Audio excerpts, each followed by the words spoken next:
Salut l'ami. Aujourd'hui, j'ai très envie de parler d'un sujet que je ne connaissais pas il y a un an.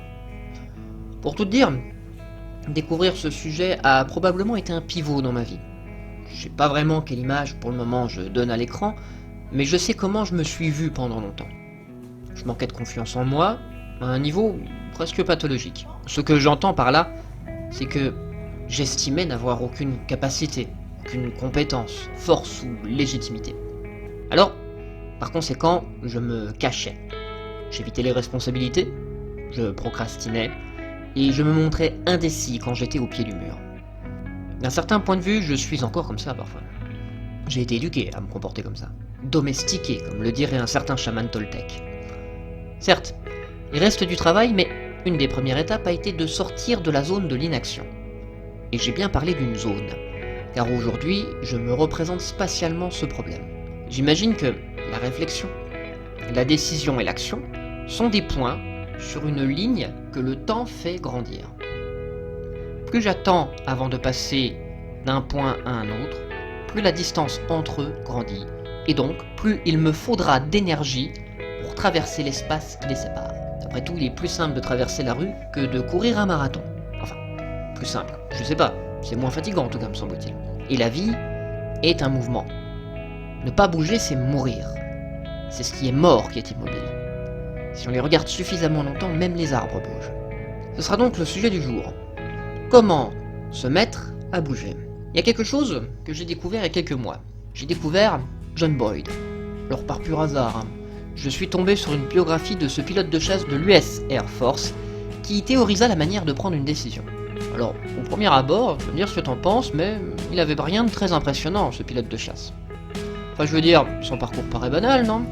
Il est né en 1927, diplômé en économie, enrôlé dans l'armée à 19 ans pour 2 ans afin de bénéficier d'une aide afin de poursuivre ses études. Après, il est diplômé en génie industriel, puis il retourne à l'armée où il devient pilote de chasse pendant la guerre de Corée, puis instructeur de combat aérien. Ensuite, il est dans les airs pendant la guerre du Vietnam, puis il devient chef du Development Plans and Analysis Group dans le Directorate of Operational Requirements and Development Plans. Il était sous-chef d'état-major de la recherche et du développement au siège de United States Air Force. Ça veut dire qu'il a travaillé au Pentagone quand même, du 10 mai 1973 au 31 août 1975. Puis, suite à un désaccord avec ses supérieurs, il démissionne. Il demande quand même pas mal de testicules, Il écrit un livre sur les théories militaires, et il travaille avec un mathématicien sur l'amélioration des performances des avions. Je me demande pourquoi personne n'a fait de biopic sur ce type. Je suis sûr que ce serait très intéressant. En tout cas, quand je regarde sa page Wikipédia en anglais, moi je me sens tout petit par rapport à lui. Bon ok, le mec est loin d'être banal. Et cela, tous ceux qui l'ont côtoyé le savent. Et lui aussi il le sait. En effet, dans les années 60, il s'interroge sur sa facilité à vaincre tous ses élèves en simulation de combat aérien. Il cherche à comprendre d'où lui vient cette capacité afin de pouvoir la transmettre à ses élèves. Et il en arrive à la conclusion que s'il se montre si efficace dans ce genre de situation, c'est en raison de sa capacité à rapidement identifier les risques et en tirer des décisions et des actions en conséquence. Ce qui, dans l'urgence d'un combat aérien, est tout de même un avantage de taille. Il y parvient en répétant 4 processus. Observe, Orient, Decide and Act. Ou en français, observer, s'orienter, décider et agir. À la fin de l'acte, il retourne à l'observation. C'est donc une boucle, c'est ce qu'il a appelé l'OODA Loop ou la boucle OODA. John Boyd a donc développé un concept permettant de formaliser le cycle des décisions face à un pilote de chasse ennemi. Les bonnes décisions étant ici celles qui déroutent l'adversaire, donnent l'initiative et bloquent ou désamorcent les attaques adverses. Mais surtout, ce modèle permet de savoir quand une décision est prise et comment, permettant ainsi de sortir de l'immobilité. C'est pour ça que ça m'intéresse. Enfin, en situation de conflit, appliqué à une analyse de l'adversaire, il permet, comme le dit très bien Wikipédia, de déterminer quel est le camp le plus rapide. Il permet donc de savoir qui est en train de gagner. L'objectif est aussi de pouvoir réévaluer très vite ses décisions à l'aide du test de la réalité. Il est admis que toute observation, orientation, décision et action est imparfaite. Il faut donc reprendre le cycle. En effet, dans ce genre d'environnement, Celui qui réagit le plus vite au changement est celui qui survit. Cela est très clair quand on observe la ration de victoire de la chasse américaine pendant les 2 guerres auxquelles a participé notre larron. En Corée, l'US Air Force remporte 10 fois contre 1, alors qu'au Vietnam, c'est du 1 contre 1. Dans la première situation, les avions sont encore semblables à ceux de la Seconde Guerre mondiale, et c'est la supériorité de la formation des pilotes qui fait la vraie différence, sur la vie de Boyd. Dans le deuxième conflit, par contre, l'Amérique a tout misé sur sa supériorité technologique. Ces avions sont plus gros et plus puissants que les MiG Vietcong, mais pour le coup moins rapides. Si bien que inférieurs en termes de puissance et de robustesse, la vitesse d'action des MiG en fait des adversaires plus dangereux entre les mains de pilotes formés à l'art du duel. Mais ça, c'est la théorie. En pratique, comment je peux l'appliquer? Eh ben ça tombe bien, c'est mon sujet du jour. Du moins si j'arrive à me bouger le cul pour l'écrire, l'enregistrer, le monter et le télécharger sur YouTube. Alors comment je vais faire? Et si je commençais par la première étape? Observer. Observons donc son modèle. Et à vous, c'est tout con en fait. Ça, je le fais tous les jours. Par exemple, j'observe que j'ai faim. Je m'oriente en me souvenant que le bistrot à 5 minutes de chez moi fait un super burger. Je décide d'y aller. Et j'agis en commandant un repas. Il n'y a rien d'extraordinaire là-dedans. Du moins, si je conçois le modèle comme un modèle de prise de décision. Non. Ce qui en fait la saveur, c'est de le considérer comme un modèle d'apprentissage et d'adaptation. Pris ainsi, il permet à un individu ou à une organisation de prospérer dans un environnement dynamique en mutation rapide. Pile ce que notre monde, soit dit en passant, est. C'est quand même important de le savoir ça. Commençons par l'observation. Sur ce coup-là, Wikipédia est pas très barbare. Il se contente de dire « Pour le premier O, il s'agit d'observer ». Sous ce terme sont réunies les circonstances en développement de l'action en cours, des informations extérieures et les influences du terrain sur l'action. Alors, c'est basique, dit comme ça. L'observation, c'est pourtant capital. Parce que notre manière d'observer détermine ce sur quoi notre pensée va se concentrer. Une observation trop restreinte va créer une sorte d'effet tunnel, dans le sens où notre attention est captée par certains phénomènes au détriment d'autres. En d'autres termes, nous considérons certaines possibilités et en écartons d'autres. Je ne peux pas prendre en considération ce que je n'ai pas perçu. Or, tout peut merder dès cette étape dans le monde, tant le monde est souvent confus et embrouillé. Pour être efficace, notre observation se doit d'embrasser le plus large panorama possible. Le pilote de chasse ne se contente pas d'avoir 10 sur 10 de vision. Non, il bouge aussi ses yeux et sa tête pour bien percevoir son environnement et ne pas se faire surprendre par un avion, une cible ou un projectile qui lui aurait échappé. Dans la vie, c'est pareil. En observant, nous convertissons notre esprit en un système ouvert plutôt que fermé et nous sommes en mesure d'acquérir les connaissances et la compréhension indispensable à la création de nouveaux modèles mentaux. Mais, pour arriver à ce résultat, il faut constamment se montrer en alerte, bref, sur le qui-vive. À la manière des vigies d'autrefois qui scrutaient l'horizon, détendus, mais prêts à remarquer tout changement significatif. Bref, n'est pas seulement regarder, c'est chercher à activement comprendre l'intégralité d'une situation. Et quand je parle de l'intégralité, je parle certes de la dimension physique, mais aussi des dimensions culturelles, mentales, morales et tout ce qui peut devenir à l'esprit. Pour une entreprise, c'est par exemple observer l'ensemble des indicateurs qui peuvent affecter son chiffre d'affaires. Pour un homme comme moi, je fus d'observer tous les indicateurs que le paradis que l'on me promettait était vecteur de comportements nocifs pour ceux qui y croient. La clé de la survie, dans un environnement en constant changement, n'est pas la croyance elle-même, mais la capacité à changer sa croyance sur la base des changements rapides et incertains de l'environnement. Dans le monde d'aujourd'hui, c'est dur. Pour beaucoup, la solution semble alors de s'accrocher alors plus encore à ce qui est pourtant leur principale source de difficulté. Ils tombent dans le biais de croyances. Le biais de croyance consiste en la formation d'hypothèses et la prise de décision en fonction de ce que l'on désire et que l'on se plaît à imaginer au lieu de prendre en compte l'évidence, la rationalité et la réalité. C'est le produit de l'effort pour résoudre un conflit entre ce que l'on souhaite et la réalité qui s'offre à nous. La logique d'un argument est alors biaisée par la croyance en la vérité ou la fausseté de la conclusion. Christopher Booker décrit le biais de croyance comme un cycle de fantasmes. Lorsque nous sommes dans une situation inconsciemment sous l'influence du biais de croyance, nous connaissons 3 stades. Le premier peut être appelé l'étape rêve, dans lequel les choses semblent aller comme on le souhaite. Mais parce que la réalité est têtue, nous devons passer au stade secondaire. C'est l'étape frustration. Les choses commencent à aller mal, de travers, et demandent un plus gros effort pour nier la réalité. Troisième stade est l'étape cauchemar, parce que la réalité s'impose de plus en plus et la croyance est détruite. À ce stade, la personne peut s'enfermer dans le biais de croyance et souffrir d'un profond sentiment d'injustice si la situation dépend de quelqu'un d'autre ou de manque de chance si la situation est générale. Il faut sortir de ça. Et ce n'est possible que par une observation ouverte du dit environnement. Moi par exemple, j'ai collecté tout un tas de données, non seulement chiffrées, mais aussi des témoignages, des comparaisons, et tout ce qui permet de reconstruire au-delà de l'aspect factuel, tout ce qui est aussi environnement émotionnel, processus de pensée, etc. C'est comme cela que je me suis débarrassé de pas mal de mes réflexes sectaires à l'époque.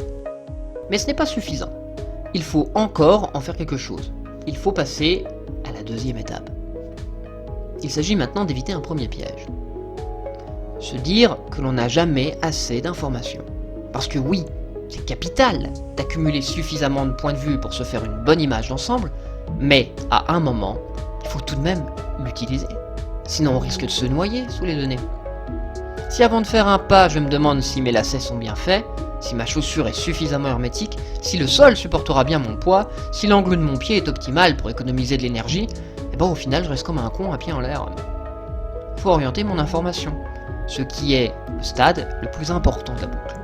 C'est maintenant que nous déterminons comment nous allons interagir avec l'environnement. Cela se fait en fonction de notre héritage, ou comme le dit Wikipédia, tout l'héritage de celui ou ceux qui décident joue à fond ici.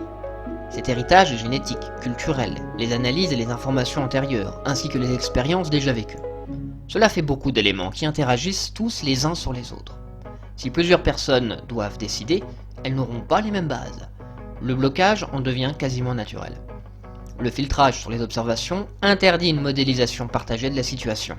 La décision en devient impossible, le travail de décision peut rester bloqué à ce niveau, c'est le piège OO.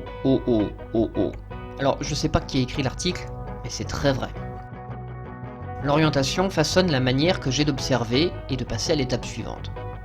Bien souvent, j'observe, j'oriente, mais comme plein de facteurs contradictoires rentrent en jeu, eh bien, je retourne à l'observation dans l'espoir que la prochaine fois, j'aurai le facteur déterminant, celui qui créera de l'unité, de la certitude. Ça, c'est ce qu'on appelle une pensée perdante. Pour en sortir, il ne faut pas seulement se fier à son héritage, il faut aussi le comprendre. Le but de la phase d'orientation est de trouver des incohérences, des erreurs dans son jugement précédent ou dans le jugement des autres. En règle générale, les mauvaises nouvelles sont les meilleures, parce que tant que tu les détectes à temps, tu peux les transformer à ton avantage. Par une analyse efficace, qui suppose de mettre de côté temporairement ces paradigmes habituels, tu crées une nouvelle perspective qui correspond mieux à la réalité actuelle. Pour résumer, tu fais comme le scientifique. Tu ne cherches pas à prouver que ta croyance est juste, mais qu'elle est fausse au regard de ces incohérences. Tu donnes du sens à ce que tu perçois. Plus tôt tu identifies une non-concordance, plus vite tu peux te réorienter pour en tirer parti à la manière du pilote de chasse qui, percevant que son adversaire manœuvre dans les plans strictement verticaux et horizontaux, va utiliser plutôt les plans obliques. Beaucoup plus difficile à suivre afin de le surprendre. Et tout cela n'est encore qu'une construction de l'esprit, c'est de la branlette intellectuelle. Nous devons, après tout ça, décider. Décider, c'est enfin sortir de la boucle observer, orienter, observer, orienter, observer, orienter. Nous avons toutes les informations et nous savons sur quoi les concentrer. Nous pouvons alors établir l'hypothèse la plus probable. Et je précise probable, car rien n'est jamais sûr, si ce n'est que ne pas décider, c'est ne rien faire. Décider, c'est accepter l'idée que l'incertitude n'est pas un handicap. Franchement, décider n'est pas une étape importante au point d'en avoir peur. Ce n'est qu'une transition. Wikipédia, parce que j'aime bien l'article, l'exprime ainsi. Pour le D, il s'agit de décider. Ce qui est à noter ici, c'est que la décision est considérée comme une hypothèse. Ce n'est pas un rapport absolu et direct avec la réalité et un calcul déterministe de l'évolution de l'action avant de l'entreprendre. C'est une hypothèse. En résumé, pour le moment, nous avons fait une distillation. Le principe de la distillation est le suivant. Le procédé utilise la différence de volatilité, la capacité à s'évaporer sous la température, entre les constituants afin de les séparer. Le composé le plus volatile s'évaporera plus facilement et composera la majeure partie des vapeurs. Il est ainsi possible de créer une phase gazeuse ayant une composition différente du mélange initial. Par condensation de ces vapeurs, un liquide appelé distillat peut être récupéré avec une concentration élevée du composé le plus volatile. L'environnement exerce une pression qui crée des informations plus ou moins volatiles. L'observation a rassemblé ces informations qui se sont condensées dans l'orientation. La décision, c'est le distillat, un produit dont il va falloir tester la qualité. Notre hypothèse ne sert à rien si elle ne se confronte pas un jour à la réalité. Seule manière de savoir si la méthode est la bonne. Tester cela, ça s'appelle agir. Nous faisons rentrer notre hypothèse dans l'arène de la réalité.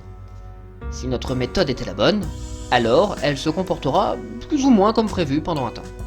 Si elle n'était pas la bonne, eh bien sa manière de se comporter nous permettra de comprendre comment nous nous sommes trompés. En effet, nous revenons à l'observation, mais cette fois en incluant les résultats de notre décision.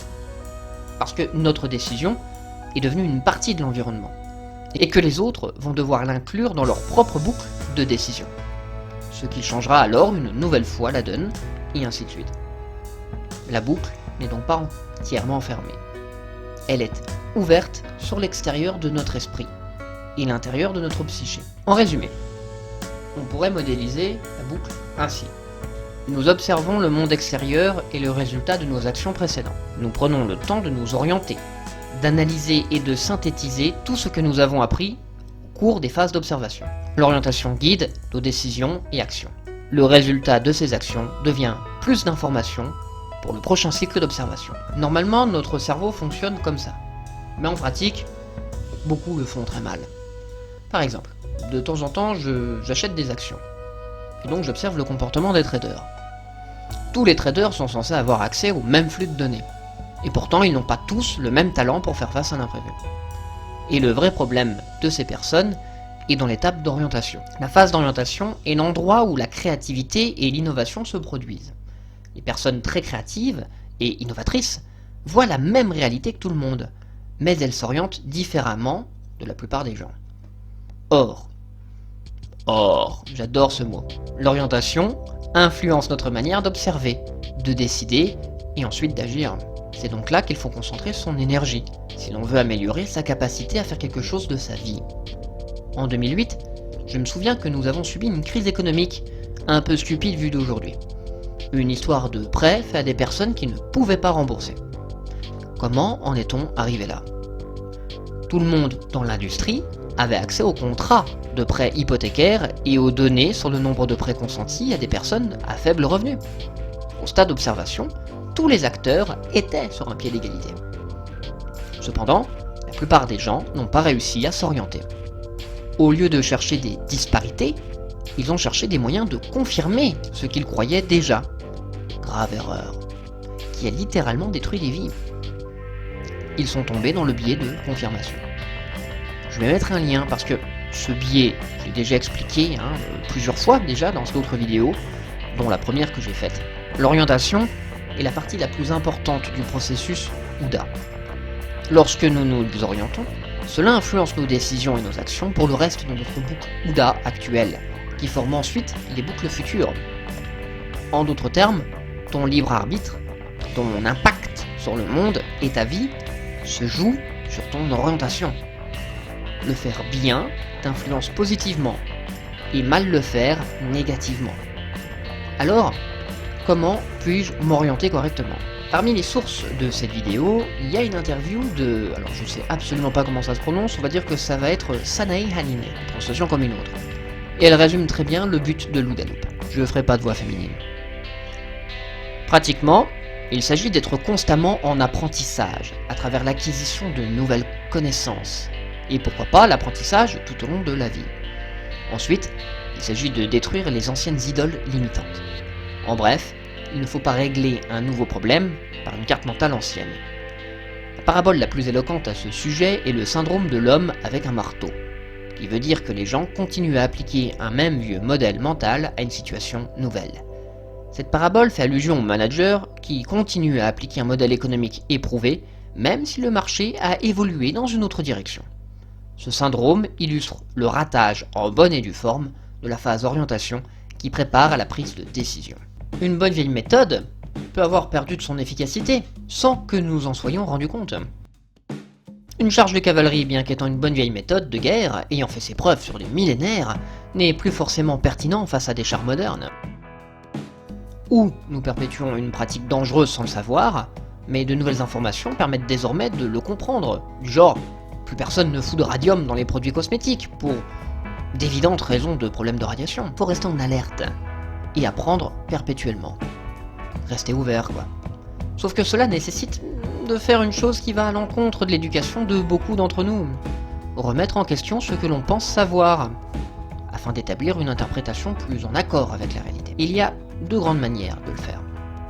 Deux grandes manières de s'orienter. La déduction et l'induction. Soit tu pars d'un ensemble compréhensible et tu le réduis en particulier, c'est la déduction. Soit tu pars d'un particulier et tu construis un ensemble compréhensible à partir de lui, c'est l'induction. Nous ne parlerons pas d'Aristote ou de Bacon, je vais tenter de rester simple.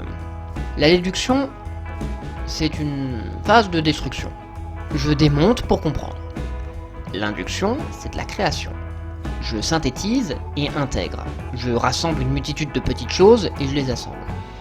Une bonne orientation mêle les deux dans une alchimie que Boyd illustre par un exemple très simple. Je vois que l'heure tourne. Bon, on va terminer là-dessus. Comment une bonne orientation peut-elle tout changer avec un peu d'imagination? Alors, imagine trois scènes distinctes.